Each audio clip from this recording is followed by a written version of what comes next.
Can I sit here with you for a while? Daniel Whitaker turned his head slightly. A little girl stood a few feet away on the sand, holding a red plastic bucket filled with seashells. Then he gave a slow, tired shake of his head. I'm sorry, sweetheart, he said gently. I think I'd like to be by myself for a little while. I just need some quiet time. But thank you for asking. The girl nodded politely. Okay. Daniel expected her to walk away, but instead, she stepped a little closer and carefully sat down in the sand beside him, leaving a respectful space between them. She placed the bucket down and looked out toward the ocean just as he had been doing. Daniel glanced sideways at her. You heard what I said, right? He asked softly. I did, she replied. The girl swung her feet lightly in the sand. My mom says when someone feels really sad, she said thoughtfully, it helps if they're not alone. Daniel exhaled quietly. He didn't respond. Sometimes, she continued, having one friend sit with you and talk makes the empty feeling smaller. Daniel rubbed his hands together slowly. I appreciate that, he said. But I'm not very good company today. That's okay. She turned her head and looked at him with calm seriousness. You still look like someone who shouldn't sit alone. Daniel didn't answer. The girl reached into her bucket and gently poured its contents onto the sand. A small pile of seashells scattered between them. She began arranging them carefully. My mom also says, the girl added, that when people feel lonely, having someone sit with them makes them feel less empty inside. Daniel watched her for a moment. What are you making? He asked. A house. She pressed a white shell into the sand. For the ocean. Daniel raised an eyebrow. For the ocean? She nodded as if it made perfect sense. Sometimes the ocean gets lonely too. Daniel stared at the tiny shape forming in the sand. Something about the sentence tugged unexpectedly at his chest. The girl leaned forward and traced a small path in the sand with her finger. Then she looked up at him again. Can I ask you something? Daniel hesitated. What? Why are you sad? Daniel blinked. He looked back at the horizon before answering. That's a long story. You can tell me, she said. Daniel gave a small shake of his head. You're a little young to understand all of that. The girl thought about it for a moment. Then she nodded. That's true. Daniel almost smiled. But I can still listen, she added. He looked at her again. She spoke gently, like someone repeating advice she had heard many times. My mom says when people talk about the sad things in their hearts, the sadness gets lighter. Lighter? Daniel asked. Like when you take heavy stuff out of your backpack. Daniel looked down at the sand. For a moment, he said nothing. Then another thought crossed his mind. He turned toward her again. Can I ask you something? He said. She nodded immediately. Sure. Why do you want to comfort a stranger? Daniel asked quietly. You don't even know who I am. The girl looked at him for a moment, considering the question carefully. Then she shrugged in the simple, honest way only children could. I know you're sad, she said. Daniel blinked. That's enough? She nodded. My mom says when someone is hurting, it doesn't matter if they're a stranger. Daniel studied her face. She continued placing shells into the sand.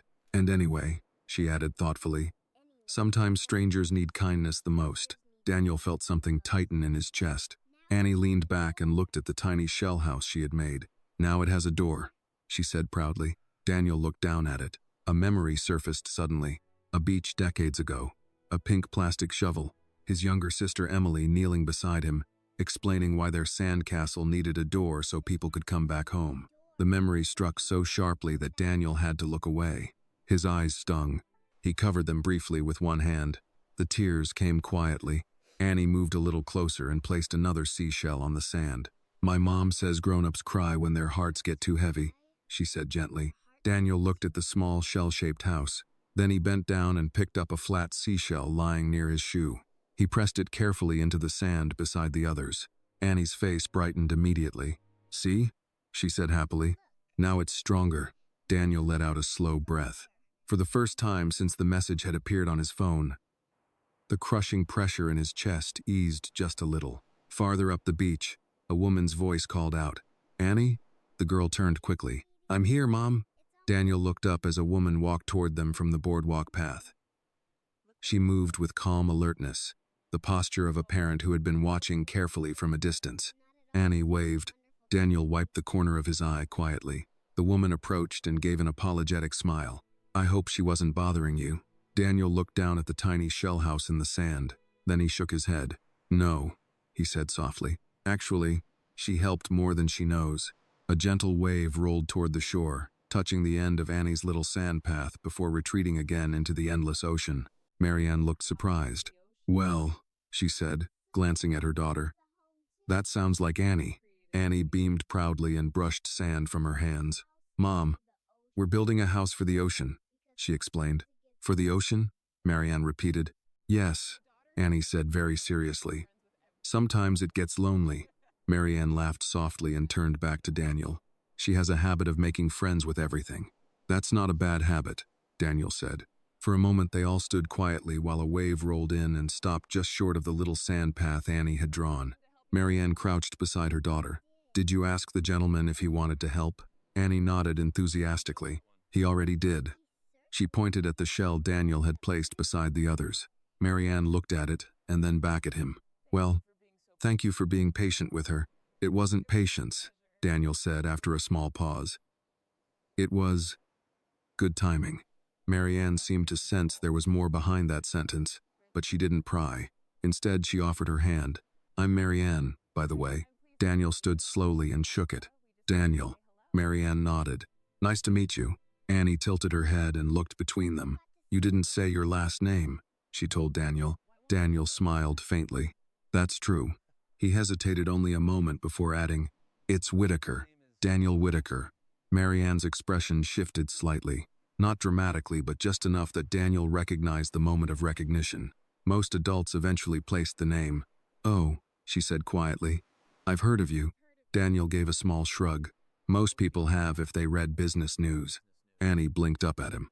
"You're famous?" Daniel chuckled softly. "Not the fun kind." Annie thought about that. "My teacher says famous people are just regular people who get talked about a lot." Daniel smiled. "That's probably the most accurate description I've heard." Annie crouched down again beside the shell house. "Do famous people build sand houses?" she asked. "Not often," Daniel admitted. "Maybe they should." Daniel looked down at the tiny structure again. "You might be right." Marianne brushed sand off her hands and glanced toward the boardwalk. "We were just taking a walk," she explained. "Annie likes collecting shells." Annie lifted the red bucket proudly. "I found 23. 24. Marianne corrected. "You gave one to the dog earlier. That one didn't count." Daniel laughed quietly. The sound surprised him.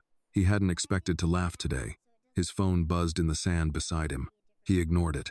Annie noticed immediately. "Is your phone mad at you?" she asked. Daniel looked at the screen briefly. 3 missed calls. Robert Hale, his lawyer. Daniel flipped the phone face down again. "You could say that." Marianne raised an eyebrow. "Work trouble?" "Something like that." She nodded sympathetically. "Those days happen." Daniel looked out at the ocean again. "They seem to happen more when you sign very large contracts." Marianne studied him for a moment. "You're the businessman," Annie was trying to cheer up.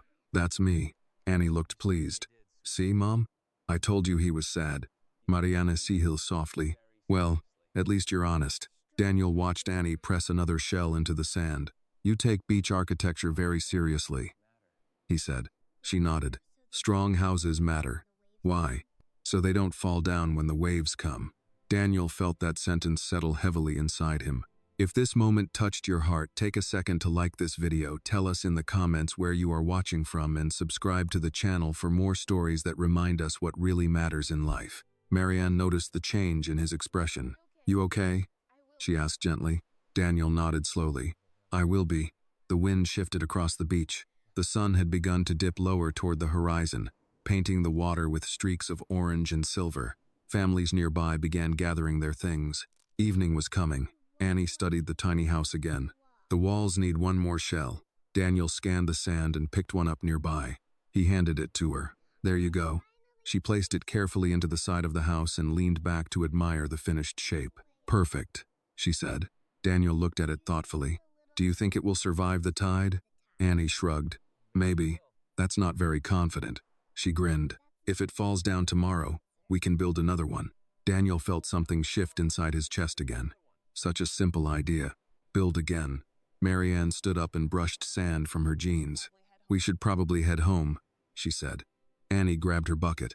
Then she looked back at Daniel. "Are you going to be okay, Mr. Whitaker?" Daniel hesitated. Then he nodded. "I think I will." She seemed satisfied with that answer. Good. She turned and took a few steps toward the boardwalk before waving back. Bye, Daniel. He raised a hand.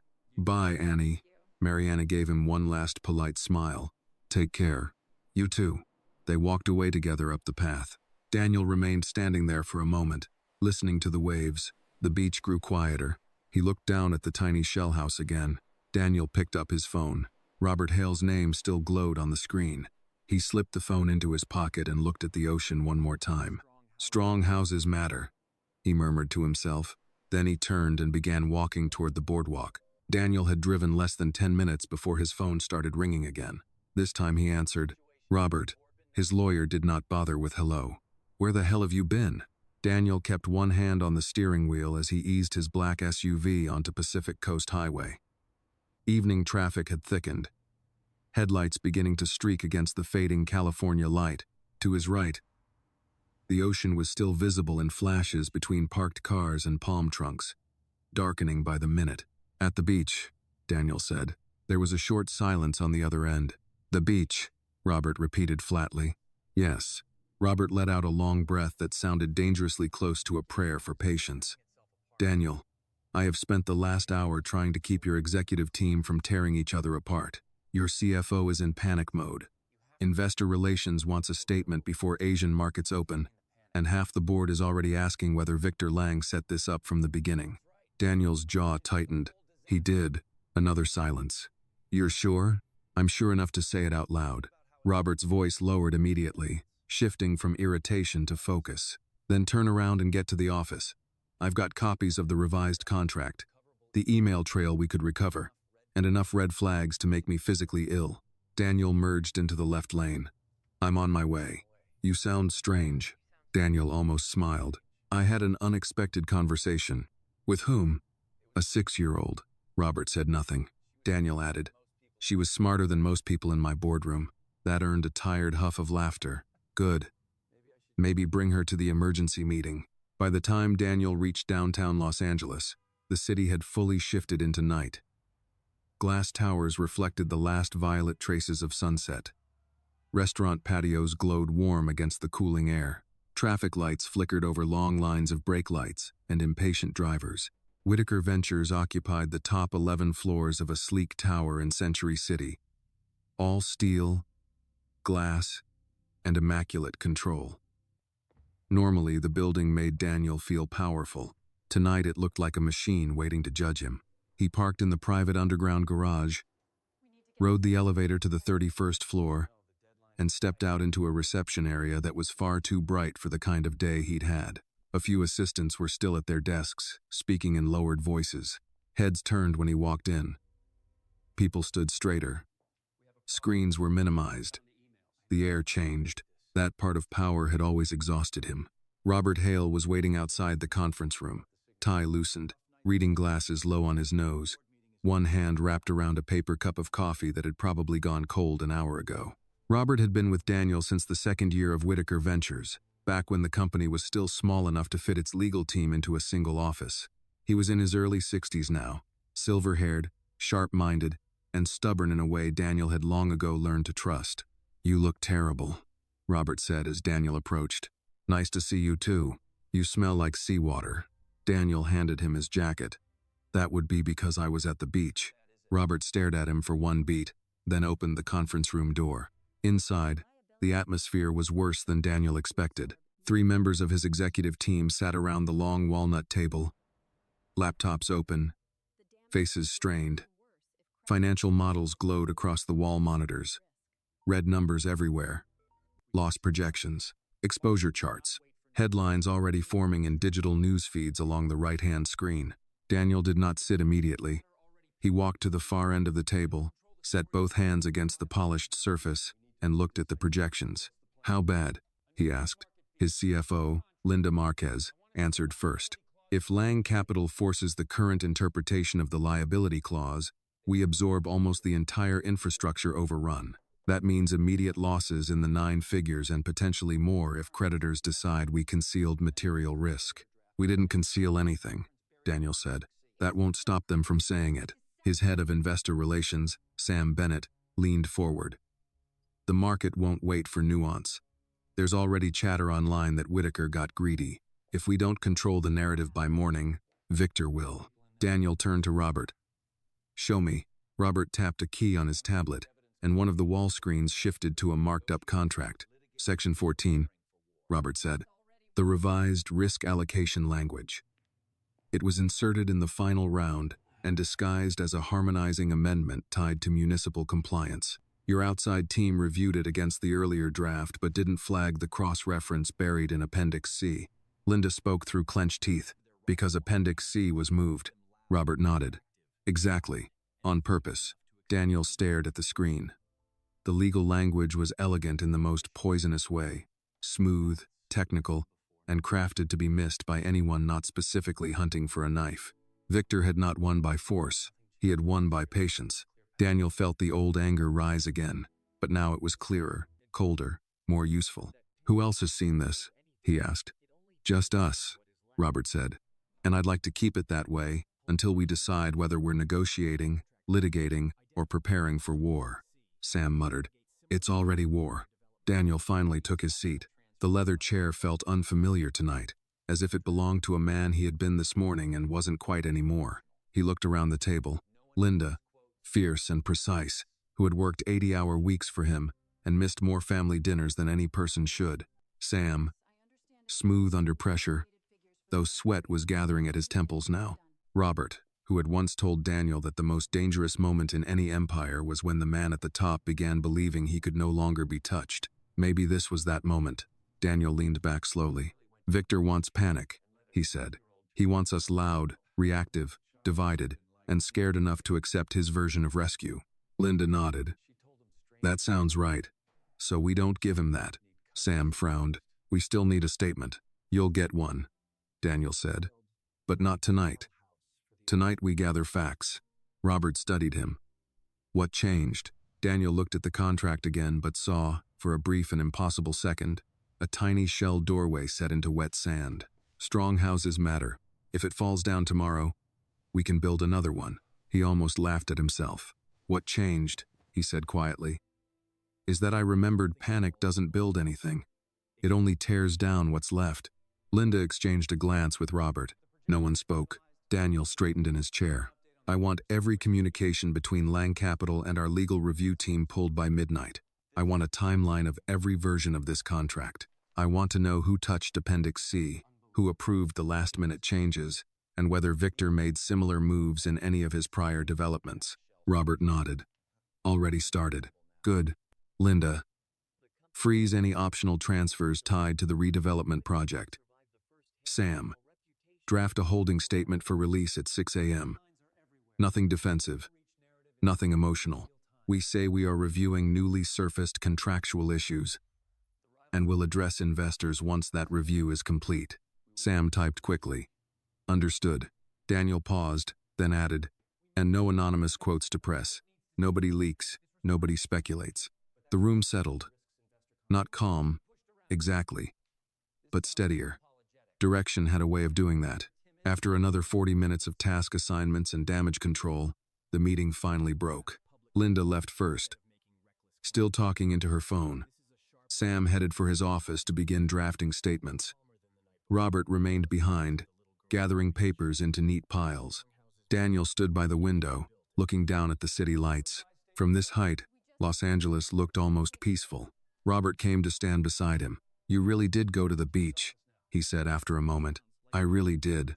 And a 6-year-old made you philosophical. Daniel glanced at him. You'd have liked her. Robert smiled faintly. What was her name? Annie. And what exactly did Annie say that got through all that expensive executive armor? Daniel looked back at the city.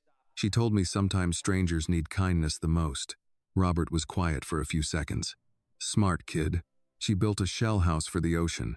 Robert nodded as if that made complete sense. Naturally. Daniel slipped one hand into his pocket and felt a grain of sand still caught in the cuff of his trousers. It should have annoyed him. Instead, it grounded him. For the first time all evening, he allowed himself to imagine tomorrow not as an ending, but as the beginning of a fight. And somewhere beneath the legal language, the headlines, and the damage estimates, that thought carried something dangerously close to hope. Daniel Whitaker woke before the alarm. For a few seconds, he lay still in the quiet darkness of his bedroom, staring at the ceiling as the faint blue glow of early morning slipped through the curtains. His mind was already moving, assembling problems before the day had even begun. Victor Lang, the contract, the press, investors, damage control. It all came back immediately. Daniel sat up slowly and rubbed his eyes. The ocean air from the evening before still lingered faintly in his memory, the sound of waves, the smell of salt, the small shell house pressed into the sand, and a little girl's voice. If it falls down tomorrow, we can build another one. Daniel exhaled and swung his feet onto the floor. He had built companies from scratch before. Rebuilding was not the frightening part. The frightening part was discovering who had been quietly setting the fire. By the time Daniel arrived at the Whitaker Ventures Tower again, the city was fully awake. Traffic crawled along Century Park West. Delivery trucks rumbled past coffee shops already filled with early commuters. Inside the office, the mood had shifted from shock to controlled urgency. Screens flickered with spreadsheets. Assistants moved quickly between desks. The quiet hum of crisis management had begun. Robert Hale was already inside the conference room again, sleeves rolled up, reading glasses on, surrounded by printed pages and legal binders. "You slept?" Robert asked, without looking up. "Barely." "Good. That means you're still human." Daniel dropped his briefcase onto the table. "What did we find?" Robert slid a stack of documents toward him. "Enough to confirm your suspicion." Daniel flipped through the pages. Highlighted emails, legal revisions, timeline notes. Victor Lang's fingerprints were everywhere. 3 other projects, Robert said. Different partners, similar clause structures. Each time the liability quietly shifted to the other side. Right before the deal finalized, Daniel frowned. "And nobody noticed?" "They noticed eventually, just not before the damage was done." Daniel set the papers down. "So this is his business model." Robert nodded. "Elegant fraud wrapped in legal ambiguity." Daniel leaned back in his chair. "How exposed are we?" "Bad, but not fatal," Robert replied. "Your company has enough liquidity to absorb the first hit. The real danger is reputation." Daniel already knew that. Markets were brutal about weakness. Fear spread faster than truth. Sam Bennett hurried into the room holding a tablet. "The press is starting to move," he said. Daniel took the tablet. A financial news headline glowed across the screen. "Whitaker Ventures project collapses. Investors demand answers." Another one followed seconds later. "Did tech billionaire Daniel Whitaker overreach?" Daniel handed the tablet back. "That was fast." "It's going to get worse by noon," Sam said. Daniel stood and walked toward the large window overlooking the city. Traffic moved in slow lines far below. Los Angeles didn't stop for anyone's problems. Robert spoke behind him. "Victor's team scheduled a press conference this afternoon." Daniel turned. "That's aggressive. He's framing this as your miscalculation." "Of course he was. Control the story early, and the public would remember your version." Daniel walked back to the table. "Then we beat him to it." Sam looked up. "You want to respond publicly?" "Yes." Robert frowned slightly. "Careful. I'm not panicking," Daniel said. "But we're not hiding either." He leaned over the table. "Victor expects us to scramble quietly while he shapes the narrative." Sam nodded slowly. "That does sound like him." Daniel tapped one of the documents. "We expose the pattern." Robert crossed his arms. "You want to accuse him directly?" "I want to ask questions publicly." Robert studied him carefully. "That's a dangerous game." Daniel shrugged. "So is letting a predator run the table." For a moment the room was silent. Then Robert smiled faintly. "There's the man I've worked with for 15 years. Sam started typing quickly. "Okay. If we do this, we need timing." Daniel nodded. "Noon. Statement." Sam blinked. "That's soon." "Exactly." Robert leaned forward. "Let me review the language first." Daniel nodded. "Do it." Sam hurried out of the room. Robert gathered the documents again. "You seem calmer than last night," he said. Daniel considered that. "I am." Robert raised an eyebrow. "Because of Annie?" Daniel smiled slightly. "Partly." Robert chuckled. "A 6-year-old beach philosopher." Daniel looked down at the table, remembering the tiny shell doorway pressed into the sand. "She said something interesting." "Oh? Strong houses matter." Robert nodded thoughtfully. "Smart kid." Daniel added quietly, "And if one falls down, you build another." Robert closed the folder. That's not bad advice for corporate warfare either. Daniel picked up his jacket. I'm stepping out for 10 minutes. Robert frowned. Where? Coffee. Robert stared at him. You're about to walk into the biggest legal fight of your career and you're getting coffee? Daniel smiled. Yes. Robert shook his head slowly. You really did change overnight. Daniel walked toward the door. Maybe I just remembered something important. What's that? Daniel paused at the doorway. That panic doesn't build anything. Robert nodded. Fair point. Daniel stepped into the hallway. As he passed the reception desk, he noticed a small, decorative bowl sitting on the counter. Inside were polished seashells, probably placed there by some interior designer who thought it added a coastal touch to the office aesthetic. Daniel picked one up. It looked surprisingly similar to the shell he had pressed into Annie's tiny sand house the evening before. He turned it over in his fingers.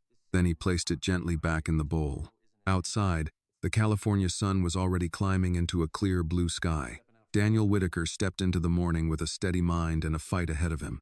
And somewhere along the Santa Monica shoreline, a small shell house was still facing the ocean. By 11:30, Whitaker Ventures no longer felt like a company. It felt like a bunker. Assistants moved quickly and spoke in lowered voices. Phones rang, stopped, rang again. News alerts flashed across screens in reception. Somewhere down the hall, someone dropped a stack of folders, and the sharp slap of paper hitting tile made two junior associates jump like a gun had gone off. Daniel Whitaker stood in the conference room with his sleeves rolled up, reading the draft statement Sam Bennett had prepared for noon. It was clean, controlled, cautious, too cautious. He read the final paragraph again, then handed the page back. This sounds like we're apologizing for being attacked, Daniel said. Sam took the page with a tight expression. It sounds like we're being legally careful. Robert Hale, seated at the far end of the table with his glasses halfway down his nose, looked up from the file he'd been annotating. Sam isn't wrong. Daniel walked toward the windows and stared down at Century City shimmering under the noon sun. Everything below looked orderly. Cars moved. Pedestrians crossed. Valettes opened doors. Lunch reservations were kept. Deals were made. The city always looked clean from high enough up. He had spent most of his life living at that height. Now he was starting to wonder how much rot he'd missed by doing so. I'm not asking for reckless, he said at last. I'm asking for spine. Sam shifted his weight. Then tell me what you wanted to say. Daniel turned. He didn't answer right away. On the screen behind them, a financial network had placed Victor Lang's headshot beside his own, the chyron beneath it already sharpening the story into something simple and cruel. Whitaker faces questions after failed coastal deal. Victor, with his silver hair, disciplined smile, and old money stillness, looked every inch the composed statesman of capital, a man who had probably already chosen his tie for the afternoon press conference. Daniel knew men like Victor.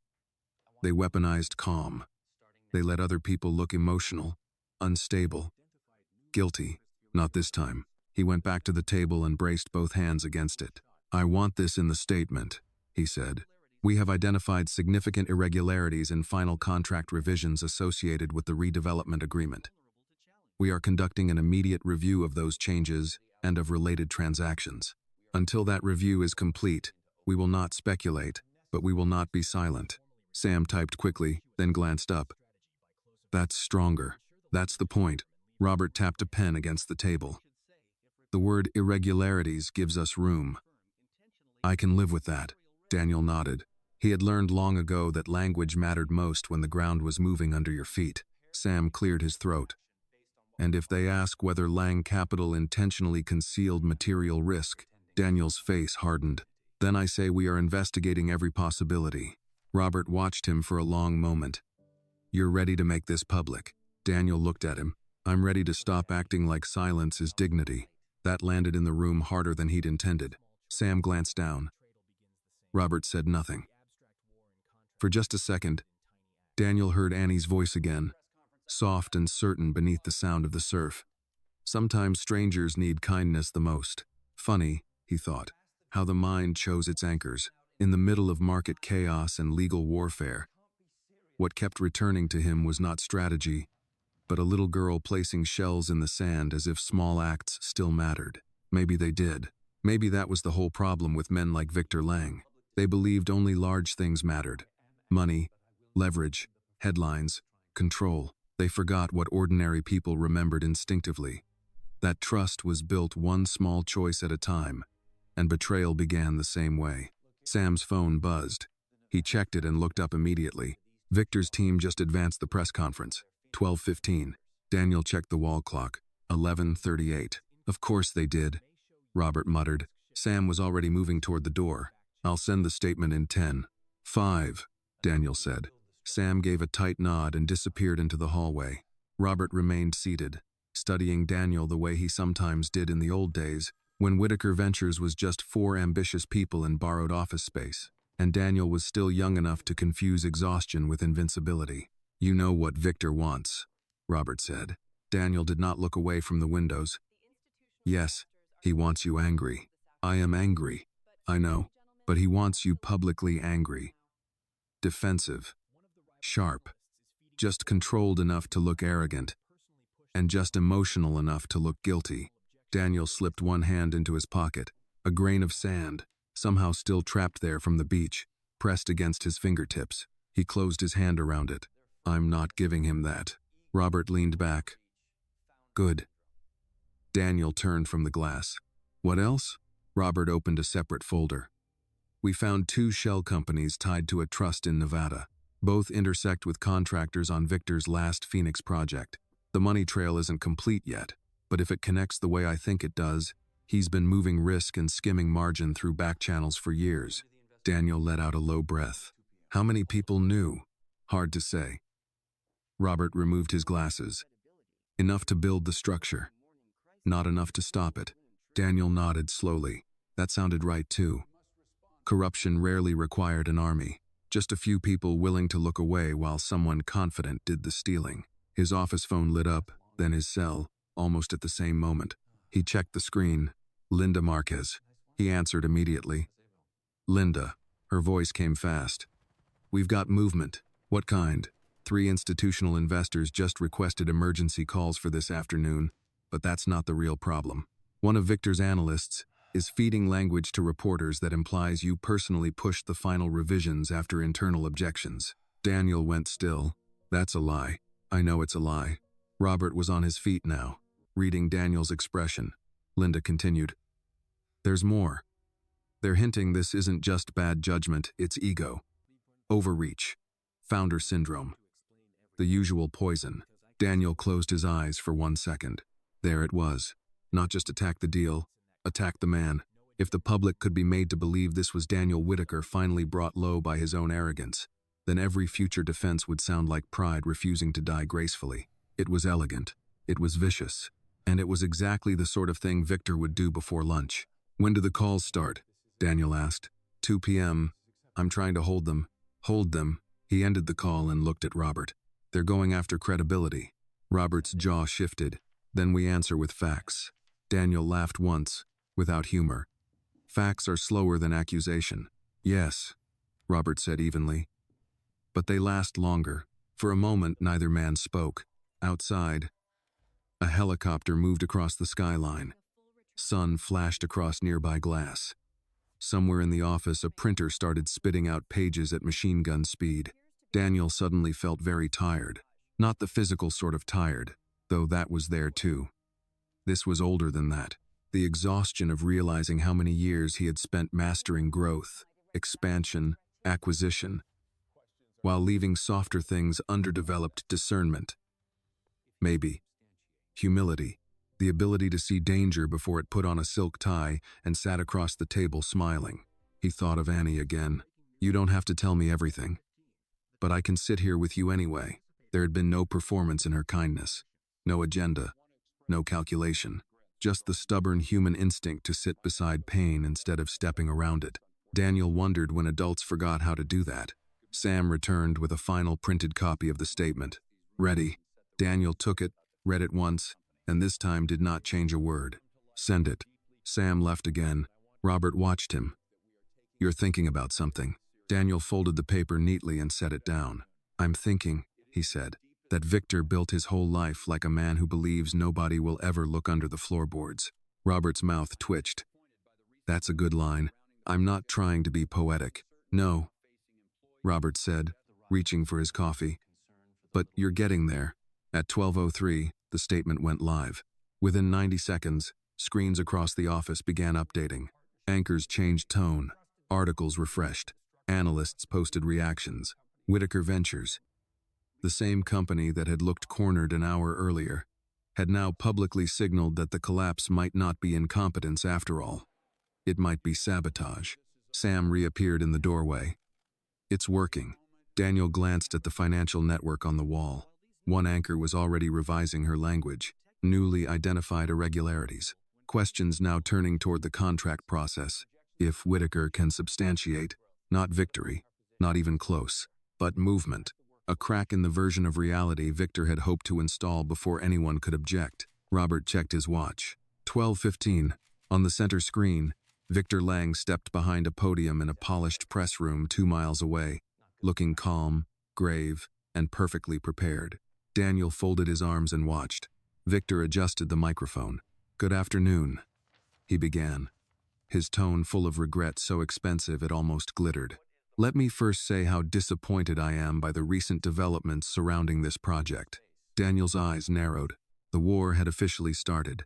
Victor Lang looked exactly the way men like him always looked when they were about to lie in public, with sorrow arranged neatly across the face and confidence tucked beneath it like a hidden blade. Daniel stood motionless near the conference room screen, arms folded, while Victor adjusted the microphone and let the room settle around him. Reporters leaned forward, cameras locked in. The blue backdrop behind the podium carried the logo of Lang Capital and a slogan about building tomorrow responsibly. Daniel almost laughed. Victor lowered his eyes for a fraction of a second, as if gathering himself. "Good afternoon," he said, voice smooth and regretful. "Let me first say how disappointed I am by the recent developments surrounding this project, and by the financial uncertainty now facing employees, investors, and communities that believed in its promise." Sam Bennett muttered under his breath. "He's opening with concern for the little people." Classic. Robert Hale said nothing. He was already making notes. Victor continued. "At Lang Capital, we entered this partnership in good faith. We trusted the process. We trusted the structure. And we trusted the leadership of Whitaker Ventures to carry out the obligations they had expressly agreed to." Daniel's jaw tightened. There it was. Not an accusation blunt enough to be challenged in one sentence. Something subtler. Something polished for television. Whitaker Ventures, leadership, obligations. Point the audience toward guilt and let their own assumptions do the rest. Victor paused, lifted one hand, and gave the crowd the expression of a disappointed statesman. "I do not believe this is a moment for panic," he said. "But I do believe it is a moment for accountability." On the screen behind him, a chart appeared. Selective numbers, carefully framed overruns, highlighted liabilities. Nothing technically false. Nothing honestly true. Daniel stared at it, then reached for the remote and muted the screen. The silence inside the conference room felt heavier than Victor's voice had. Sam turned first. "He's good. He's practiced," Robert corrected. Daniel walked toward the table, picked up a copy of the statement they had already released, and set it down again without reading it. He already knew every word. "What's the market doing?" he asked. Linda Marquez, joining by speakerphone from the 33rd floor, answered immediately. "Holding. Surprisingly. Some drop, but not a collapse. Your statement bought us space." "Space is good," Daniel said. "Not if he fills it faster than we do." Robert glanced toward the muted screen where Victor's mouth still moved in calm, measured shapes. "He's not just defending himself," Robert said. "He's baiting you." Daniel knew that. Victor wanted a reaction. He wanted the story to become emotional, personal, theatrical. If Daniel lashed out too fast, then every reporter in the city would frame it as a wounded billionaire refusing to accept the consequences of his own arrogance. Daniel looked through the glass wall of the conference room into the outer office beyond. People moved quickly, but not chaotically. Phones, screens, clipped voices, legal folders. Crisis had a rhythm, and this was now the tempo of his life. He thought, unexpectedly, of Annie's small hands pressing shells into wet sand. Now it's stronger. It was absurd that this kept coming back to him, and yet it did. Not because it was cute, because it was true. You didn't reinforce fragile things by kicking at them. You reinforce them by placing one steady piece beside another. Daniel turned back to Robert. What's he not saying? Robert didn't need to think long. He's not denying involvement in the revisions. He's not addressing timeline authorship. He's not mentioning the shell entities. Daniel nodded. Good. Sam frowned. Good? It means he still thinks he can stay one step above specifics. Robert's expression sharpened. And that gives us room to drag him into them. Daniel walked to the head of the table and sat down. Call the forensic team. Sam blinked. The outside firm? Yes. Robert nodded slowly, already following the thought. Independent review. Exactly. Daniel looked at Linda's blinking line on the speakerphone. And I want every cost transfer related to the redevelopment project mapped visually. If Victor built this the way I think he did, the money trail won't just exist. It'll repeat. Linda answered. I'll have my team working on it within the hour. Daniel muted the speaker for a moment and looked at both men in the room. He's counting on two things, Daniel said. First, that he can make this about me before it becomes about the deal. Second, that the public will get bored before the details catch up. Sam nodded reluctantly. He may not be wrong. Then we make the details impossible to ignore. Robert's mouth twitched faintly. There he is. Daniel leaned back in his chair, but there was no comfort in it. He was thinking ahead now. Not just to the next statement or the next interview, but to structure, narrative, evidence. What could be proven, and when? What would matter to the public, and what would only matter in court? Men like Victor survived because they understood a very American weakness. People preferred simple stories to complicated truths. If a powerful man in a tailored suit told the cameras he was disappointed, and another powerful man looked angry in response, most viewers would decide in 10 seconds which one seemed more trustworthy. Facts were slower, but facts, if assembled correctly, could still win. The muted press conference ended. Victor stepped back from the podium to a cluster of shouted questions. One reporter rose above the noise. Mr. Lang, did your team request the final liability language? Victor smiled with elegant patience. I think now is the time for cooperation, not finger-pointing. Daniel unmuted just long enough to hear it, then muted again. Robert let out a low breath. That line alone tells me he's worried. Why? Because innocent men answer the question. Daniel stood again. His office felt too small all of a sudden. The air too conditioned. The windows too sealed. He moved toward the corridor and stopped at the reception desk outside, where the decorative bowl of polished shells still sat beneath soft lighting. He picked one up, white, smooth, ordinary, completely out of place in a billion-dollar office tower. Robert appeared behind him. You really are thinking about that beach. Daniel turned the shell in his fingers. A little girl asked me yesterday why adults are so afraid of things falling apart. Robert waited.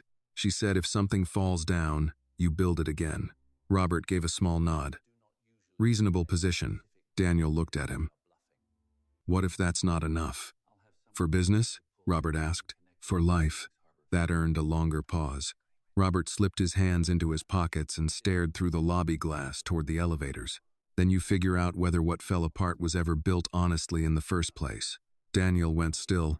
It was the kind of answer Robert gave only when he wasn't trying to sound wise. And because of that, it landed. Daniel looked down at the shell again. Had he built honestly? Mostly, yes. He believed that. He had worked for what he had. He had carried risk, created jobs, made decisions that built tangible things in the world. But honesty was not just about effort. It was also about sight, about what a man chose not to see when the numbers were good and the growth looked clean. Victor Lang had not entered Daniel's world by force. He had been invited. That truth sat hard in Daniel's chest. His phone buzzed in his pocket. He pulled it out. A text from an unknown number. It read, I don't usually do this, but if you're really looking at Lang's contract history, ask about Phoenix Harbor Phase 2. Someone died trying to stop the overruns. Be careful. Daniel read it twice, then a third time. Robert watched his face change. What? Daniel handed him the phone. Robert read the message, and for the first time that day, even he looked rattled. Could be a crank, Robert said. Could be.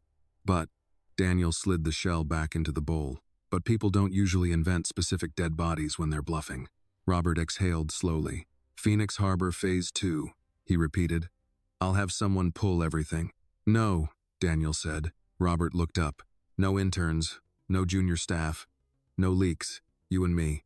Robert's gaze held his for a moment. Then he nodded once. All right. Daniel looked back toward the conference room where screens still glowed with red numbers, statements, and the face of the man trying to bury him in public. The fight had just changed shape. This was no longer only about a failed contract. This was about a pattern, maybe even blood beneath the paperwork. And somewhere under the machinery of the day, Daniel felt the first real spark of something colder than anger and far more useful. Purpose. Daniel did not go home that night.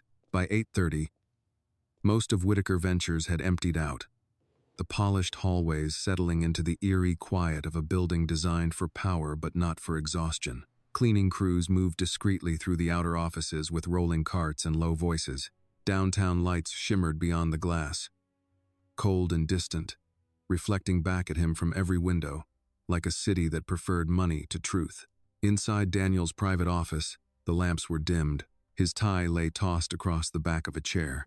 The top button of his shirt had been undone for hours. On the low table by the window sat 2 cups of coffee, both going cold. Robert Hale stood with his reading glasses low on his nose, scanning documents on a tablet while Daniel leaned against the edge of his desk, arms folded, staring at a printed project file marked Phoenix Harbor Phase Ec. The anonymous text sat between them like a lit fuse. Someone died trying to stop the overruns. Be careful. Robert lowered the tablet slightly. I pulled the public filings, archived reporting, old permit records, and internal notes from the Phoenix development.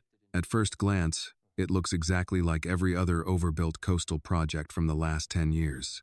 Daniel looked up. At first glance, Robert nodded. At second glance, it looks worse.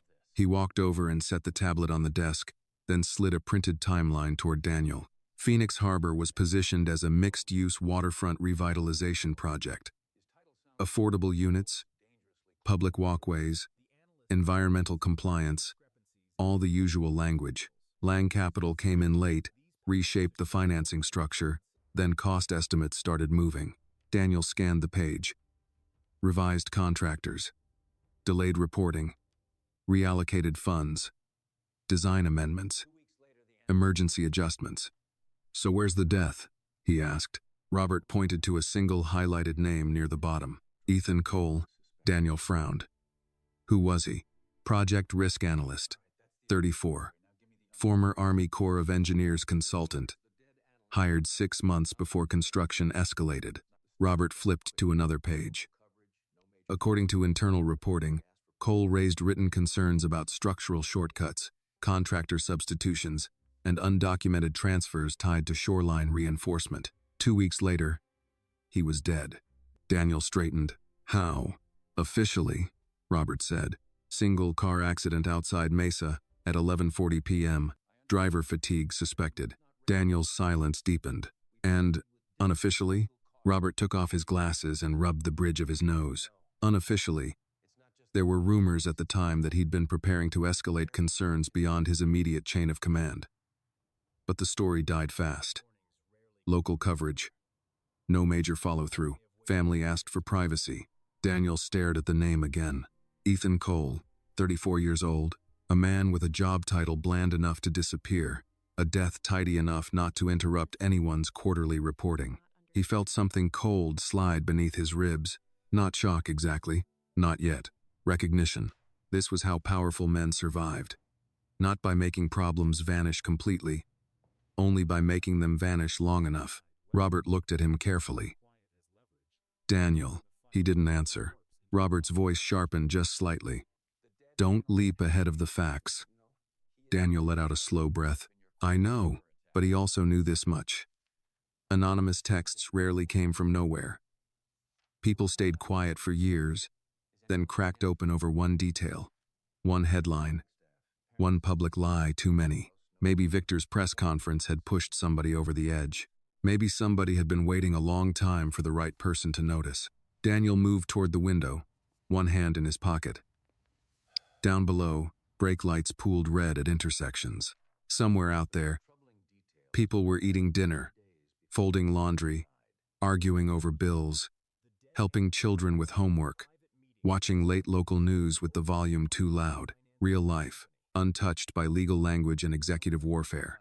He thought, suddenly and uninvited, of Annie again, her little red bucket, the seriousness with which she had placed each shell, the calm certainty in her voice when she said she could listen, even if she didn't understand.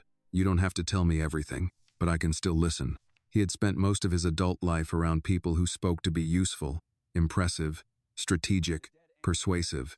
It was unsettling to realize how much power there was in someone willing simply to listen without trying to control the outcome. Robert began organizing papers into piles. We need to make a decision, he said. Do we pursue Phoenix quietly as leverage, or do we widen this and risk pulling a corpse into a live financial war? Daniel turned from the glass. He had a name. Robert paused.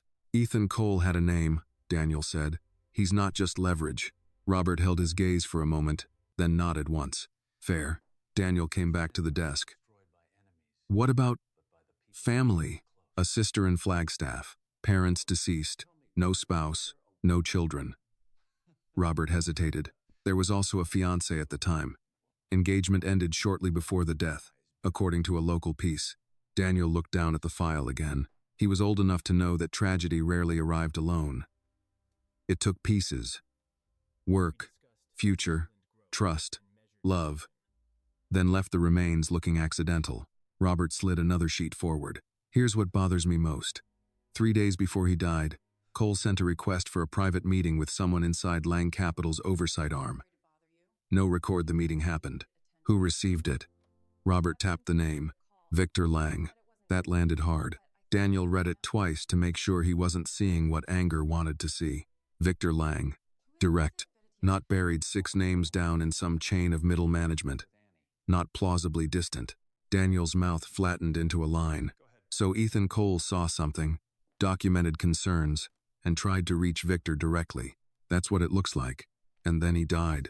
Robert said nothing. Neither man needed the rest spoken aloud. The office fell quiet except for the distant hum of ventilation and the faint rattle of a cleaning cart somewhere in the hallway. Daniel picked up the printed page and read the final internal note attached to Ethan Cole's name. Employment status closed. Matter resolved. He almost laughed. Matter resolved. There it was again, that language powerful institutions used when they wanted to turn human damage into paperwork. Matter resolved. He set the paper down very carefully. No, he said. Robert looked up. No what? No quiet leverage. No back-channel scare tactic. No using this to get Victor to settle and disappear. Robert studied him. If there's truth here, Daniel went on, then this stops being about saving face. It stops being about recovering losses. It becomes about whether a man like Victor Lang gets to keep walking into rooms and talking about accountability, while other people get buried under his projects.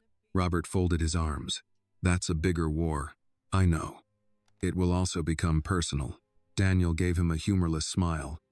Robert, he made it personal yesterday. Robert considered that, then gave a small nod of reluctant agreement. Daniel sank into the chair behind his desk for the first time all evening. Fatigue hit him hard now, but not the same way as the day before. Yesterday, he had been hollowed out by failure. Tonight, the exhaustion came with direction. He looked at the file, then at the city beyond the glass. When I was a kid, he said quietly, my father used to say rich men don't get ruined by enemies. They get ruined by the people they invite close. Robert leaned against the credenza. Wise man? Not especially. Daniel's mouth shifted faintly, but he was right about that. Dying. Resusted, he thought again of how Victor had entered his world, smiling, polished, competent, speaking the language of disciplined growth and measured ambition. Daniel had not just trusted him, he had respected him. That burned more than the money. A soft knock came at the door. Daniel looked up. One of the overnight assistants stepped in halfway. Sorry to interrupt, Mr. Whitaker. Reception just forwarded a call. The woman said it wasn't business, but she thought you'd want to know. Daniel frowned. Who is it? She didn't leave a last name. Just said her name is Marianne. She's with Annie. Something in Daniel's expression changed so quickly that Robert noticed it before the assistant did. Put it through, Daniel said. The assistant nodded and disappeared. Robert's eyebrows rose just slightly. Beach, Annie? Daniel ignored him, though the corner of his mouth nearly moved. A second later, the desk phone lit up. Daniel picked it up. Hello? There was a small pause. Then Marianne's voice came through, warm but uncertain. Hi. I hope this isn't strange. Annie wanted me to call. Daniel glanced once at Robert, who had the decency to look down at his papers. No, Daniel said, his voice unexpectedly softer. It's not strange. In the background, he could hear a child's muffled excitement. Marianne lowered her voice slightly. She was worried about you. Daniel looked down at Ethan Cole's file, then across his desk at the shell-white city lights beyond the window. For the first time all day, his throat tightened for reasons that had nothing to do with Victor Lang. What did she want to say? He asked. Marianne gave a little laugh, tired and affectionate. She said to tell you the ocean house probably made it through the first wave. And if it didn't, she says you know what to do. Daniel closed his eyes briefly. Yes, he thought. He did. Daniel kept the phone to his ear a moment longer after Marianne finished speaking. On the other end, he could hear Annie in the background asking a question too far from the receiver to make out clearly. Marianne answered her in a low voice, then returned. She also wanted me to ask if you're still sad, Marianne said. Daniel let out a breath that was almost a laugh. That direct, huh? She believes efficiency is kindness. Something in that line warmed the cold office air around him. Daniel glanced across the desk at Robert, who was pretending not to listen and failing badly. I'm less lost than I was yesterday, Daniel said. That sounds like progress. It might be. There was a small pause. I hope I'm not interrupting, Marianne said. I know you're probably busy. Daniel looked at the files spread out under the lamplight. Phoenix Harbor. Ethan Cole. Lang Capital. Numbers and names and legal rot. You're not interrupting, he said. Actually, this may be the first useful conversation I've had in hours. That earned a soft laugh from her. In the background, Annie's voice rose again, more insistent this time. Marianne sighed with fond surrender. All right, hold on. She wants to say it herself. A brief rustle followed. Then Annie's small voice came bright and immediate through the line. Hi, Daniel. Daniel sat back in his chair. Hi, Annie. Mom said not to keep you too long because grown-up work calls are boring. Robert looked up at that. Daniel turned slightly away so he could smile in peace. She's not entirely wrong. I just wanted to tell you something, Annie said. I'm listening. The ocean house probably got wet. Annie informed him seriously. But maybe not all the way broken. That's good news. And if it did break, she added, you already know what to do. Daniel's gaze drifted to the dark window. Yes, he thought. Build again. Except rebuilding, he was beginning to understand, sometimes meant tearing open the old foundation first. Thank you, Annie, he said quietly. You're welcome. There was a little pause, then she lowered her voice as if sharing a confidential strategy. When people are mean, my mom says you should tell the truth calm. Because yelling makes mean people look better than they are. Daniel went still. Across from him, Robert caught the shift in his expression. That, Daniel said carefully, is extremely good advice. I know. Annie sounded pleased. Okay. Mom says I have to brush my teeth now. Bye, Daniel. Good night, Annie. Good night. Marianne came back on the line. Sorry about that. Don't be. She hesitated. For what it's worth, I'm glad she ran into you yesterday. Daniel looked down at the shell-white grain of sand still caught near his cuff. So am I. They said goodnight, and Daniel set the phone down slowly. The office felt quieter afterward, though nothing around him had changed. Files still covered the desk. The city still glittered with expensive indifference. Victor Lang was still out there somewhere, undoubtedly sleeping well. But Annie's voice lingered.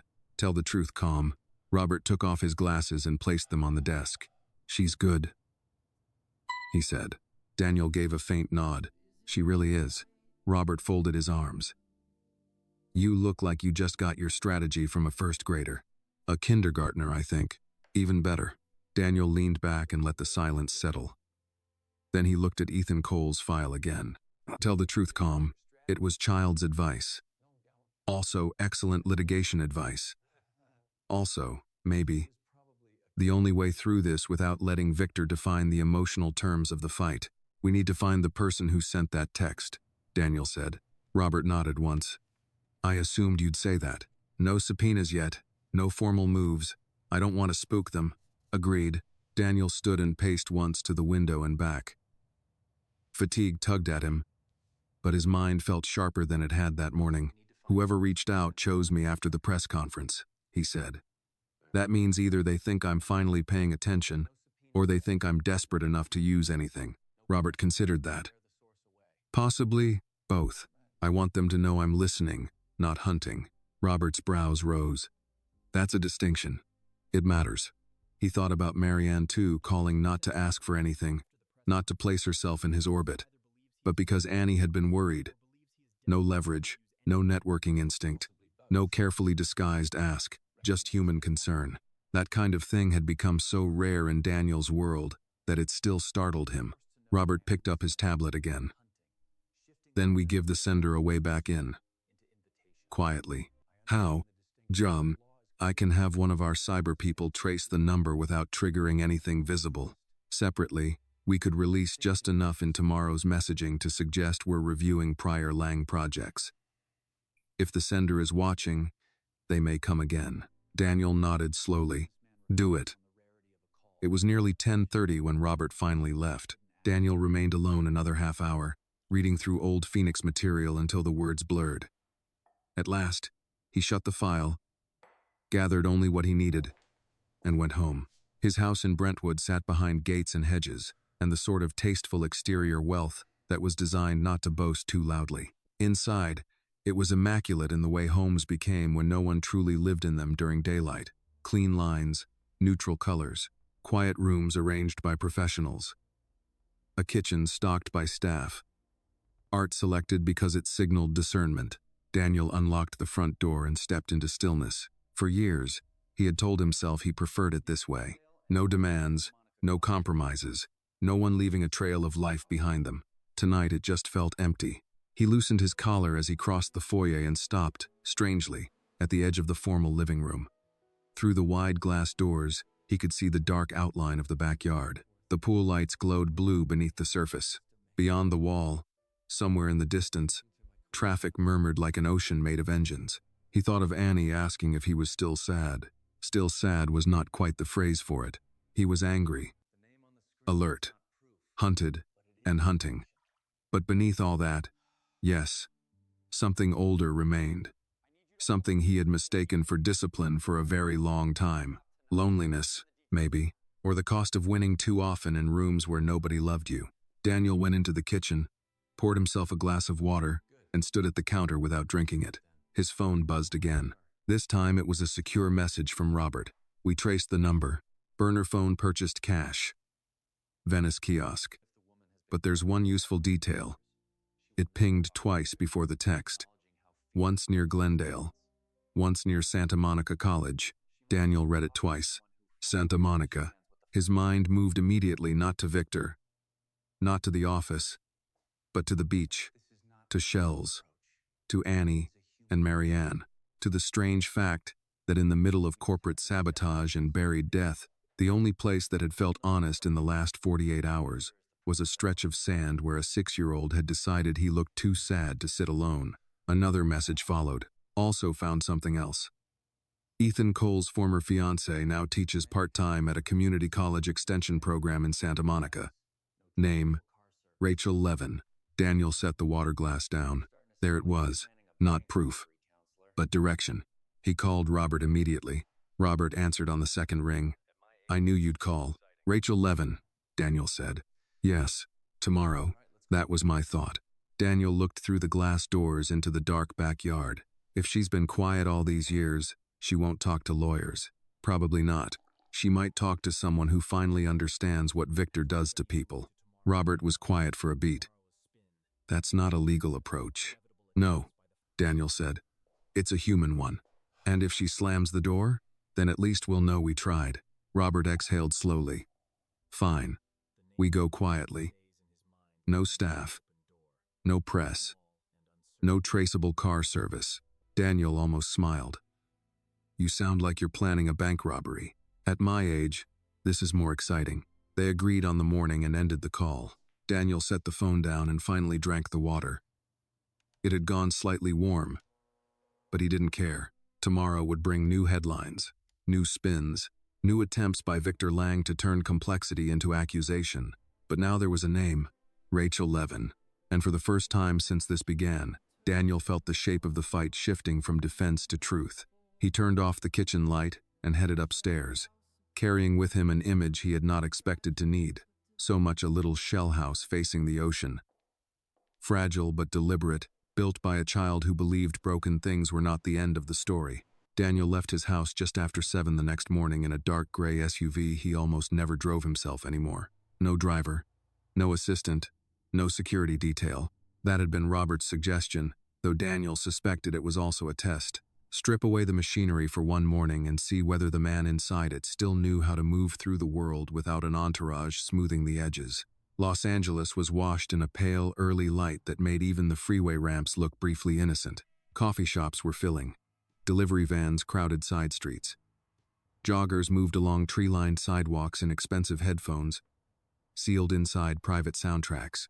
Daniel drove west first, then cut south toward Santa Monica, keeping one eye on traffic and the other on the address Robert had texted before sunrise. Rachel Levin, part-time instructor, Community Education Annex near Santa Monica College. He should have been preparing for calls with investors. He should have been refining legal posture, reviewing statements, deciding how much of Victor Lang's public narrative needed to be countered before noon. Instead, he was driving toward a woman whose name had almost disappeared behind the death of a man he had never met. That alone told him how much the shape of this fight had changed. Robert was already waiting in the annex parking lot when Daniel arrived, leaning against a practical silver sedan that looked exactly like the kind of car a 62-year-old attorney with more discipline than vanity would own. He held 2 paper coffee cups and wore a navy windbreaker over his usual pressed shirt. "You're late," Robert said as Daniel got out. Daniel looked at his watch. "By 1 minute. At my age, that counts." Daniel took the coffee. "You look underdressed for corporate warfare."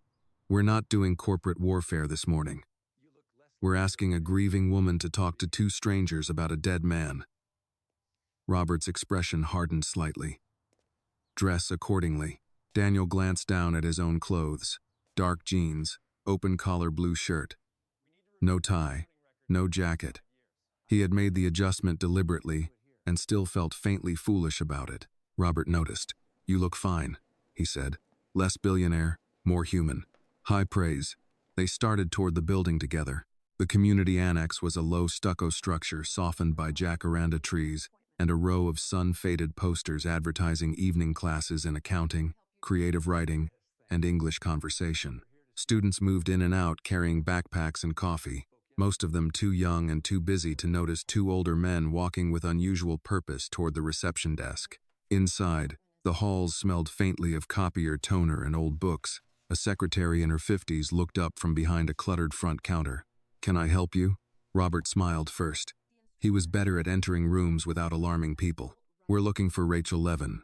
We understand she teaches here part-time." The secretary studied them, taking in Daniel's face for 1 extra second.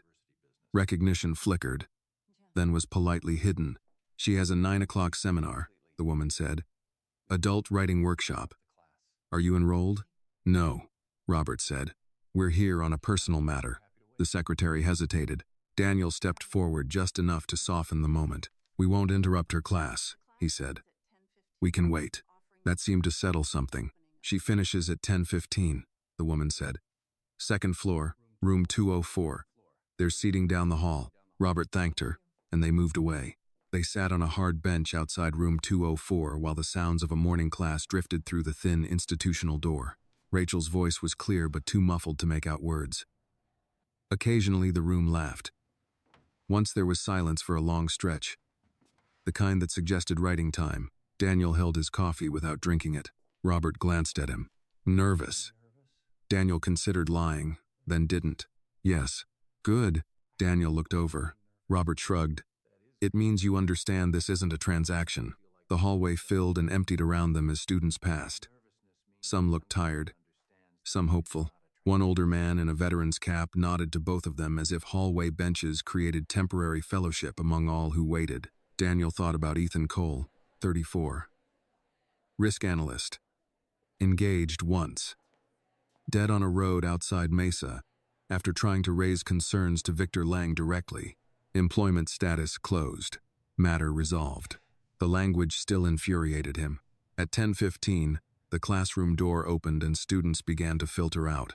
Rachel Levin emerged last, carrying a canvas tote bag over one shoulder and a stack of marked papers pressed against her chest. She was in her late 30s, maybe early 40s, with dark hair pulled loosely back and the kind of face grief often leaves behind, not ruined, but permanently sharpened around the eyes.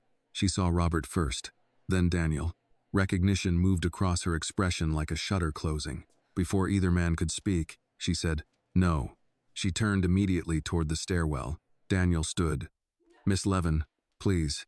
She kept walking. Robert moved too, but Daniel lifted a hand slightly, stopping him. Then he followed at a respectful distance. "Rachel," he said, not loudly. "We're not here for publicity." That made her stop halfway to the stairs. She turned with anger already in place. That's exactly what people say right before they use you for publicity. The hallway had gone quieter. A pair of students glanced over, then kept moving. Daniel stopped several feet away. "You have every reason not to trust me," he said. Rachel let out a short laugh with no humor in it. "That's true." Robert approached more slowly, his voice measured. "We're here because of Ethan Cole."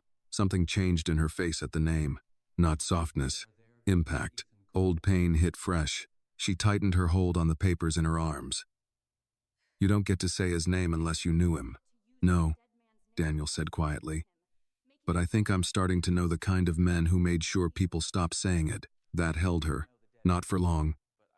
Just enough. Rachel looked from Daniel to Robert and back again. "You should leave." Daniel could feel the moment slipping. In a boardroom, he would have filled that silence quickly. Positioned facts, offered incentives, built pressure. Here, instinct told him to do the opposite. So he spoke plainly. "I think Victor Lang may have used my company the same way he used other people," he said. "We found Phoenix. We found Ethan's name. We know he raised concerns before he died. We know he asked for a meeting with Lang directly." Daniel paused. "We also know somebody wanted us to keep digging." Rachel's eyes narrowed. "Somebody?" "We got a message. A flicker. Tiny. Real." Daniel saw it and continued. "We didn't come here to drag Ethan into headlines. We came because if there's truth buried in what happened, I want to understand it before Victor buries someone else under another polished statement." Rachel's jaw worked once. For a second, Daniel thought she might walk away anyway. Then she looked down at the papers in her arms as if remembering where she was, took one slow breath, and said, "Not here." Robert and Daniel stayed silent. Rachel glanced toward the windows at the end of the hall. "There's a courtyard behind the library," she said. 10 minutes. Then she turned and walked away before either of them could answer. Daniel watched her go. Robert let out a breath through his nose. "Well," he said. That wasn't a no. Daniel looked toward the courtyard doors. No, he thought. It wasn't. It was the sound a sealed room makes when the first lock clicks open.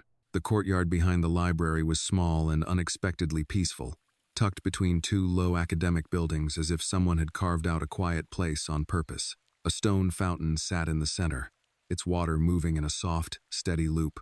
There were wrought iron tables beneath shade trees, and the late morning light fell across the brick path in broken pieces. Daniel and Robert arrived first. Neither man sat down immediately. Robert stood with one hand in his pocket, scanning the courtyard with the alert stillness of someone who had spent too many years learning where trouble liked to hide. Daniel moved closer to the fountain and listened to the water for a moment, trying to slow the restless machinery in his head. This was not a negotiation. That fact mattered. No opening position, no leverage point, no polished pitch. Just a woman carrying old grief, and two men asking her to trust them with part of it. Daniel was beginning to understand that those might be the hardest conversations of all. Rachel arrived 7 minutes later. No tote bag now. No stack of papers. Just her phone in one hand and a guarded expression that hadn't softened since the hallway. She chose the table farthest from the fountain and sat with the posture of someone prepared to leave at the first wrong sentence. Robert pulled out a chair for himself but did not sit until she had settled. Daniel sat last. For a moment, nobody spoke. Rachel looked from one man to the other. "You've got 5 minutes," she said. Daniel nodded once. That's fair. She folded her arms. Start with why you're really here. Daniel met her gaze. Because Victor Lang set my company up to absorb catastrophic losses through buried revisions in a development contract. We've since found a pattern in older deals. Phoenix Harbor stood out. Ethan Cole stood out more. Then we got a message telling us to look closer.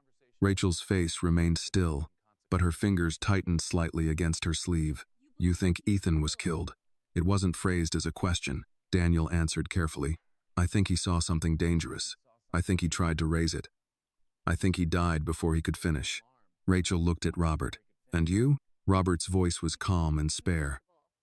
I think there are enough coincidences around Phoenix Harbor to justify concern. I also think concern isn't proof. We're here because you may know the difference. Rachel gave a small, bitter nod. At least you're honest. A breeze moved through the courtyard, stirring the branches overhead. Somewhere beyond the library wall, a maintenance cart beeped in reverse. The ordinary sounds of a weekday morning pressed gently around the table, almost indecent beside the subject sitting between them. Rachel looked down at her hands. Ethan was not paranoid, she said at last. That matters. Daniel said nothing. She went on. He wasn't dramatic. He wasn't a conspiracy guy. He believed in systems, structure, data. If something was wrong, he documented it. That was who he was. Her mouth tightened. It was one of the things I loved about him, and one of the things that made him impossible to live with when he got locked onto a problem. There it was. The shift from resistance to memory. Daniel recognized it not from romance, but from grief in general. Once a person began describing the dead as themselves again, not as a case file, not as a tragedy, but as a person you listened and stayed out of the way. Rachel looked toward the fountain. We were engaged for 8 months, she said. He was good, thoughtful, quiet in public, funny in private, the kind of man who remembered how you took your coffee and which songs made you leave a room because they reminded you of your mother. Her voice caught very slightly, then steadied. When he got hired onto Phoenix Harbor, he was proud of it. He thought it meant stability, bigger projects, better future. We were talking about buying a house. Daniel felt something twist in his chest. A house. There it was again. That image refusing to stay symbolic. The thing everyone thought they were building. Safety. A future. Somewhere to return to. Rachel leaned back a little, as if distance might help.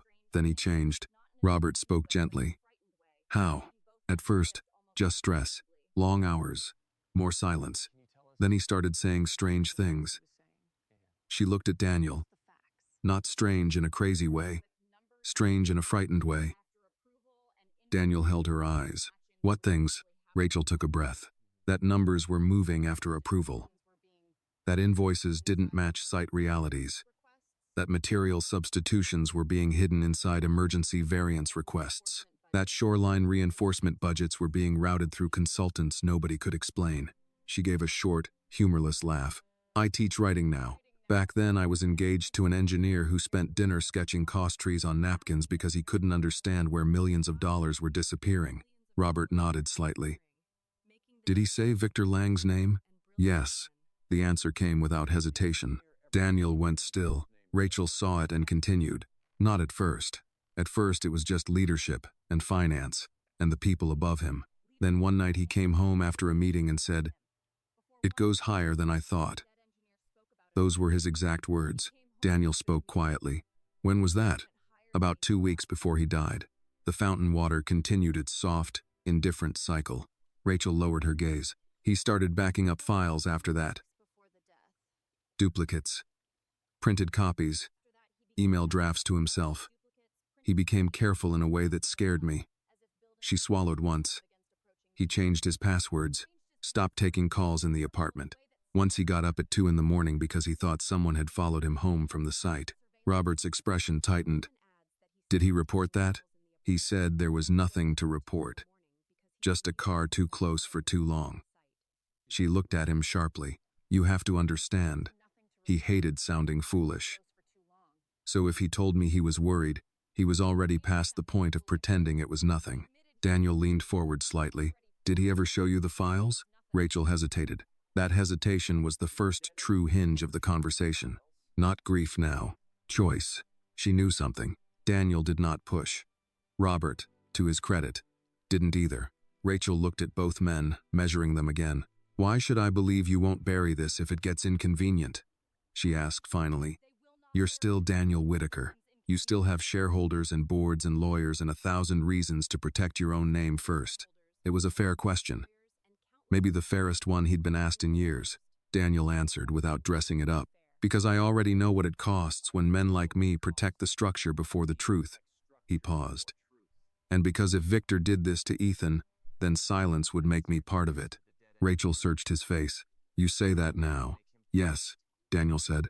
"I do," Robert added, in his dry, unadorned way. "And for what it's worth, I'm expensive partly because I don't help clients bury bodies." That startled a laugh out of her before she could stop it. The sound changed the air, only slightly. "Enough." Rachel looked away for a second, as if annoyed with herself for being human in front of them. Then she opened her phone, tapped twice, and held it face down on the table. "There's a storage unit in Glendale," she said. Neither man moved. Rachel kept going. "Ethan rented it 3 days before he died. He told me it was for backup in case the system failed. I thought he was talking about work systems, servers, documents. I didn't know what he meant until after the funeral." Daniel's pulse kicked once, hard. "Did you go there?" She nodded. "Once, 2 weeks later." Her voice grew quieter. "I was too wrecked before that. Too angry, too tired. I found a banker's box, a flash drive, and a notebook. I took the notebook home. I left the rest." Robert's brows rose. "Why?"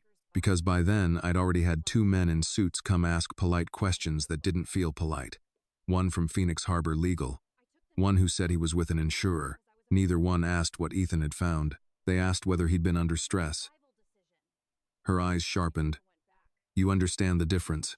Daniel did. One line searched for truth. The other prepared a story. "What was in the notebook?" he asked. Rachel looked at him for a long moment. "Enough to make me stop believing he died by accident." The courtyard fell silent around them. Not literally. The fountain still moved. A door opened somewhere behind them. Far off, someone laughed. But at the table, the world narrowed. Daniel understood, with the cold clarity that sometimes comes right before the ground gives way, that they had just stepped across another line. This was no longer suspicion. Now it was evidence waiting to be touched. Rachel did not hand them the notebook in the courtyard. Daniel understood why before she said a word. "I didn't bring it with me," she said, her hand still resting on her phone. "I'm not careless, Mr. Whitaker." "Daniel," he said automatically. She gave him a look that made it clear names were not the point. "I kept it because it was the only thing that felt like Ethan still had a voice," she said. "Not because I trust men with expensive watches and legal teams." Robert nodded once, unoffended. "That's sensible." Rachel stood, and for a second Daniel thought she was ending the conversation. Instead, she looked down at both men and said, "If I show you what he wrote, and if I tell you where the storage unit is, this stops being a theory. Do you understand that?" Daniel rose too. "Yes. It also stops being safe." "I know." Her expression sharpened. "No, I don't think you do. Unsafe is not a press conference. Unsafe is not a bad quarter. Unsafe is not watching investors question your judgment on television. Unsafe is realizing a man you loved died, scared, and that people with polished shoes spent the next month trying to make his fear sound like instability." Daniel took that in without flinching. She was right. There were different kinds of danger in the world, and men like him had the luxury of confusing them. Rachel looked at Robert next. "And if this turns into strategy instead of truth, I walk. If Ethan becomes leverage, I disappear." Robert's reply came quiet and immediate. "That won't happen." It was the tone, Daniel thought, more than the words. No flourish. No lawyer's silk. Just an old man making a promise in a plain voice. Rachel studied him, then gave the smallest nod. "My apartment is 15 minutes from here," she said. "You come separately. No assistants, no staff. No one follows." Daniel almost said he understood the risk of that, then stopped himself. She did not need reassurance from him. She needed obedience. "All right," he said. She left first. Daniel watched her cross the courtyard, shoulders set, pace steady. She looked like someone who had been carrying a sealed room inside her for years and had just opened the door half an inch. Robert exhaled beside him. "Well," he said. That was cheerful. Daniel looked at him. "You heard her." "I did. And?" Robert slipped his glasses back on. "And I think she's been waiting a very long time for someone to ask the right question." They parted in the parking lot and drove separately, as instructed. Rachel's apartment was in a low-rise building on a shaded street north of Wilshire, the kind of place built in the 70s and maintained just well enough to remain respectable. Modest landscaping, narrow balconies, a lobby that smelled faintly of lemon cleaner and old mail. Daniel parked around the corner and waited 2 full minutes before going inside. The apartment itself was small and carefully kept. Bookshelves lined one wall of the living room, crowded with novels, poetry collections, binders, and a few framed photographs. There was no luxury in the place, but there was order. Intention. A blue ceramic bowl sat on the coffee table filled with loose keys and folded receipts. A knitted throw rested over the arm of the couch, the sort of home people built not to impress strangers, but to survive themselves. Rachel let them in and did not offer coffee. That too felt fair. "Sit," she said. Daniel and Robert took the couch. Rachel remained standing for a moment, then disappeared down a short hallway. When she returned, she carried a black cloth-bound notebook in both hands. It was worn at the edges, bent slightly at one corner. The object of years of fear. She did not hand it over right away. "He started writing in it when he got convinced his email wasn't safe," she said. "Not because he was dramatic.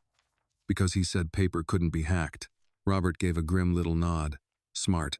Rachel passed the notebook to Daniel. He took it carefully, almost the way one might accept a personal belonging from a funeral table. Inside, Ethan Cole's handwriting was neat, technical, compressed. The early pages were mostly site notes, materials, change orders, percentages, dates. Then, slowly, the tone changed. The entries sharpened, grew suspicious, became less about engineering and more about human behavior. Daniel read in silence. Substitutions hidden under marine delay coding. Emergency budget transfers routed through consultancy cluster, no technical basis. Spoke to Avery, visibly frightened, said, "Don't put questions in writing." Meeting moved again, no minutes. Same names keep surfacing. Same signatures. Same approvals after objections. On the next page, the handwriting pressed harder into the paper. "This is not sloppiness. It's structure." Daniel felt the line all the way down his spine. He turned another page. "If anything happens, start with shoreline variance funds. Then compare invoice batches to actual pour schedules. Somebody is washing numbers through delay language." Robert leaned in slightly but did not interrupt. Daniel kept reading. "Met with V.L. Assistant meeting request acknowledged but not scheduled. Someone is trying to feel out what I know." Then, lower on the page, written more hastily, Rachel says, "I'm not sleeping." She's right. Keep copies off-site. Daniel stopped there, not because he'd reached the end. Because he suddenly needed a second to absorb the fact of Ethan as a living man again. A man who loved someone named Rachel enough to record what she noticed. A man tired enough to admit fear in writing. A man trying, in his own quiet way, to leave a trail in case he didn't get to finish. Daniel closed the notebook halfway and looked up. "This is enough to reopen everything," he said. Rachel's face didn't change. "It was enough to terrify me." Robert held out a hand. Daniel passed him the notebook. Robert read quickly, eyes narrowing behind his glasses. "God," he murmured. Rachel crossed her arms. "There's more." She walked to a drawer beside the bookshelves, took out a key attached to a faded plastic tag, and placed it on the coffee table. "Storage Unit B-19, Glendale." He rented it under his middle initial, not his first name. "I checked once after the funeral. I found a banker's box, a flash drive, and rolled site plans in a tube. I put the notebook in my purse and left the rest because I was afraid someone would see me." She paused. "I never went back." Daniel stared at the key. It looked absurdly ordinary. So many lives, he thought, turned on small, ordinary things. A key, a notebook. A clause moved in an appendix. A child asking to sit beside a stranger. Robert closed the notebook gently. "If what's in that unit matches this," he said, "Victor's problem gets much bigger than civil exposure." Rachel looked at him sharply. Don't say his name like this is a chess match. Robert met her gaze. I'm not. I'm saying if Ethan left corroboration, then we stop talking about suspicion and start talking about criminal conduct. That landed. Rachel looked away first. Daniel spoke carefully. Why didn't you come forward before? It was a dangerous question. But not, he thought, an unfair one. Rachel gave a tired, almost incredulous laugh. Come forward to whom? Daniel said nothing. She continued, voice low but steady. To the company lawyers who asked whether Ethan had been emotionally unstable? To the police, who treated his death like a traffic statistic? To reporters who would have called me a grieving fiancé with no proof and moved on by Wednesday? Her eyes found his. Or maybe to a man like you, back then. Rich enough to protect the structure. Busy enough to believe the structure deserved protecting. Daniel took that without defense. Because she was not wrong. Maybe he wouldn't have listened then. Maybe that was the ugliest part of this. He rose and moved to the window, looking down at a narrow strip of courtyard below where an older couple were walking a small white dog. One held the leash. The other carried a grocery bag. Domestic, ordinary life. The kind people thought they were earning when they worked hard and followed rules. Ethan Cole should have had that chance. Rachel's voice came behind him, quieter now. I almost threw the notebook away once. Daniel turned. She sat on the armchair by the bookshelf now, no longer rigid, just tired. I took it out, put it in the kitchen trash, and then spent 10 minutes crying over a garbage can, because it felt like throwing him away. She swallowed, so I kept it. I told myself it was grief. But I think part of me knew the truth was still in there, waiting for someone strong enough or angry enough to carry it. Robert stood, then let us carry it now. Rachel looked at him for a long second. Then she looked at Daniel. Don't fail him, she said. Daniel glanced at the notebook, the key, the room, the entire fragile architecture of trust he had just been handed. His answer came without performance. I won't. Outside, somewhere beyond the apartment walls, a siren passed and faded. Inside, the air remained still. On the coffee table between them, the storage key lay in the afternoon light like the next door waiting to be opened. The storage facility in Glendale sat behind a chain-link gate and a row of sun-faded cypress trees, the kind of place people used when life outgrew its current shape, but they weren't ready to throw anything away. Daniel arrived just before 6 the next morning. Robert was already there, coffee in hand, standing beside the roll-up office window where a board manager in a Dodgers cap was checking IDs and pretending not to notice that one of his early customers was worth more than the entire block. Rachel came last. She parked 2 spaces away and got out without a word, her face pale with lack of sleep but steady. She carried nothing except her purse. Daniel noticed her hands were empty and somehow understood that was deliberate. She had already carried Ethan's voice long enough.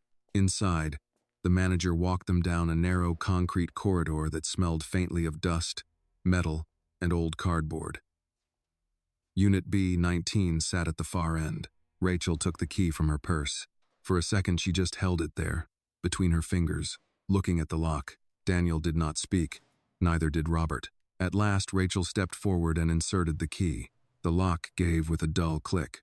The roll-up door shuddered open. The unit was small, mostly empty. A single banker's box sat against the back wall beside a blueprint tube and a plastic storage bin with no label.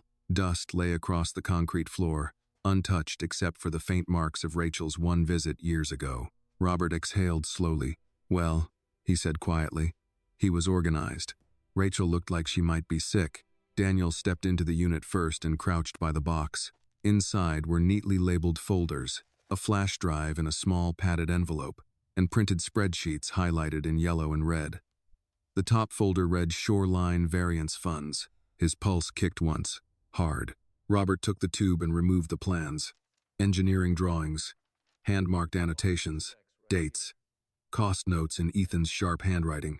Rachel stayed near the door, arms folded tightly across herself. Daniel looked up. You don't have to come closer. I know. But after a moment, she did anyway. Robert opened one of the folders and went very still. Daniel. He turned the page so both could see. It was a transfer schedule. One series of numbers routed through a consulting intermediary. Then another. Then another. Layered, repeated, disguised inside delay and reinforcement codes exactly the way Ethan had described in the notebook. Below the final batch was a printed approval chain. Victor Lang's name was on it. No ambiguity now. No elegant distance. No plausible deniability. Rachel pressed one hand to her mouth. Daniel felt the room narrow around him. For 2 full days, he had been operating on suspicion sharpened by pattern. But this was different. This was the moment a shadow became a man. Robert's legal mind moved first. We photograph everything before it leaves the unit. Then we take possession, preserve chain of custody, and send copies to federal counsel before Lang can get wind of this. He looked at Daniel. This cannot go through normal channels now. Daniel nodded once. Do it. Rachel found her voice. So that's it? She asked, her eyes on Victor's printed name. He signed it and kept walking? Robert's answer was quiet. For a long time, yes. Daniel looked at her. Not anymore. By 9 o'clock, 3 different processes were in motion. Whitaker Ventures' outside forensic team had secured digital copies of Ethan's files. Robert had contacted federal investigators through a channel he trusted. And Daniel, after 1 hour of argument from his communications team and 0 patience for any of it, had made a decision that terrified every advisor around him. He was going public, not recklessly, not emotionally, not as a wounded billionaire trying to save his image, as a witness to a pattern. At 11:30, cameras gathered in the Whitaker Ventures lobby. Reporters filled the press room shoulder to shoulder. The story had already mutated overnight. First failed deal, then contract irregularities, now whispers of prior project misconduct. Victor Lang's people had tried to dismiss it as noise. Too late. Daniel stood behind the podium in a dark suit and plain navy tie, one hand resting lightly on the edge. Robert stood off to the side. Linda Marquez sat in the front row with a face like carved granite. Rachel had refused the stage but agreed to remain in the room. Daniel looked out at the cameras and thought, absurdly and vividly, of Annie on the beach. Tell the truth, calm. So he did. Good morning, he said. 2 days ago, this story was framed as a failed business deal. It is no longer that simple. The room went still. Daniel continued without hurry. Since identifying irregularities in the final revisions of our redevelopment contract, my team has uncovered evidence indicating a broader pattern of concealed financial manipulation connected to prior Lang capital projects. This morning, that evidence was provided to the appropriate authorities. Questions exploded before he finished the sentence. He lifted one hand, and the room quieted just enough. I'm going to say something that matters more than market fallout, he said. A man named Ethan Cole raised concerns years ago on one of those projects. He documented what he saw. He tried to be heard. He died before that happened. No one moved. Not even the cameras seemed to breathe.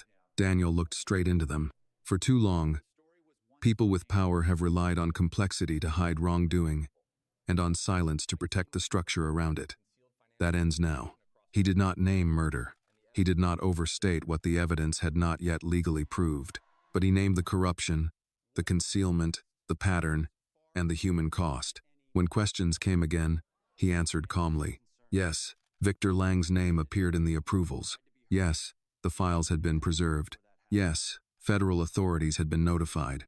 No, this was not about salvaging his reputation. Then one reporter, older than the rest, stood and asked, Mr. Whitaker, why come forward now? Daniel paused. Because a child reminded me what honesty sounds like, he thought. What he said was, because delay is one of the ways injustice survives. By sunset, Victor Lang was no longer holding press conferences.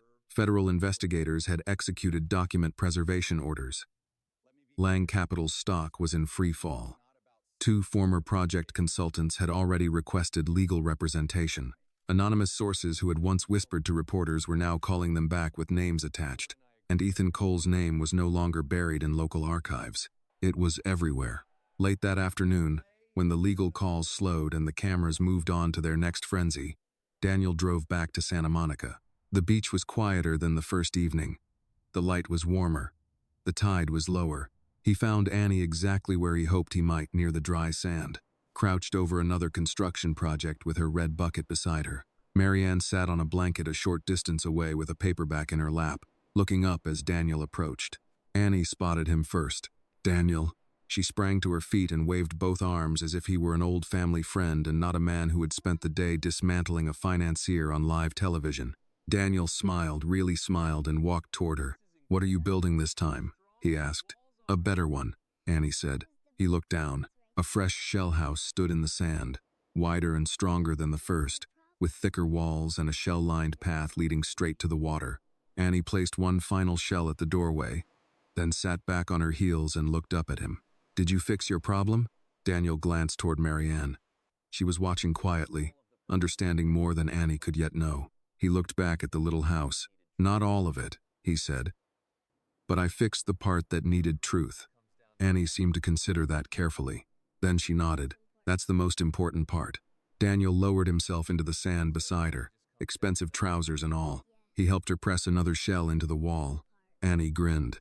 "See?" she said. "It stays up better when more than one person builds it." Daniel looked out at the ocean, then back at the small house facing it. For the first time in a very long while, the future did not feel like a fortress he had to defend alone. It felt like something gentler, something truer, something built, shell by shell, by the people brave enough to sit beside what hurts and tell the truth anyway. The tide would come. It always did. But this time, Daniel thought, watching the little house glow in the late light, he finally knew the difference between losing something and rebuilding it right. The story reminds us that kindness, truth, and courage often begin with the smallest actions. A simple moment, a child offering comfort to a stranger, can change the direction of someone's life. Annie's innocence reminded Daniel that real strength is not found in wealth or power, but in choosing honesty when it is difficult and standing up for those who no longer have a voice. The story also shows that injustice can hide behind complex systems and powerful people, but it cannot survive forever when someone decides to tell the truth. In the end, the message is simple yet powerful. One act of compassion can awaken courage, and when people stand together for what is right, even the strongest walls of corruption can fall. This video is a work of fiction created with the assistance of artificial intelligence. All characters, events, and situations are not real and do not represent any actual people or true stories. The content is intended for storytelling and emotional illustration only.